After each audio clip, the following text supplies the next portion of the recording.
Matizda Qoraqalpog'istonga kirib keldik. Ular ozod menga shart bergan, 500 ming so'm yig'ishim kerak. Yig'a olmasangiz yoki 1000 dollar sanaysiz. Vallohi hol. Menda 100 ming bor. 400 ming yig'ishingiz kerak. Bu kimdan bu? Bu 15 mingdan kimga ish bilan otalaydi? Akam 100 ming beraman. Nima deysiz? 100 ming beraman men. Onasini emsa, o 100 minglik narsa emas-ku, 100 ming emas-ku. Aynan bir farqi bor. Nima qilib bo'lsa-ham deyku. 100 ming. Men yana 100 ming beraman. Hozircha 200 ming. Yo siz krupni ishlab yuborasiz, mayda ishlang. Yo'q, nima unaqa ishlashim kerak? Nech pul berasiz? 500 dollar. 500 berasizmi? Bo'ldi. 500 ming. Voy, bu yopildimi? Yo'q, bittada yopib qo'yibsiz-ku. Kan degan narsa yo'qmaydi Qoraqalpog'istonda. Bir bo'ladi, bo'ldi 500.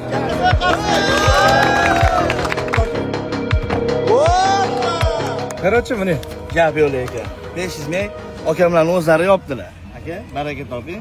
Soat taqishga qiziqasizmi? Конечно. Ha? Mana aka, 850 dollarlik. Voy, onasini emsa. Et qo'y, men unaqa qora olmayman. Mardga, mardmiz. Halol topdingiz-a buni? Mana 700 ming. Men senga berdim. Olaganingni qil. Mard bo'lsang, ana bolaga berib yubor. Bo'ldi, mana shu bola bizga ruxsat bergani uchun shuni. Mana brat. Sog' bo'ling.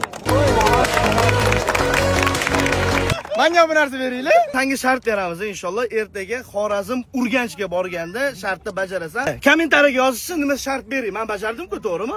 Shartni istoriyada aytaman. Bo'ldi, kommentga yozinglar, men ham ko'rib tayinlanib o'tiraman. Bo'ladimi? Men qiyinini tanlayman. Bo'ldi.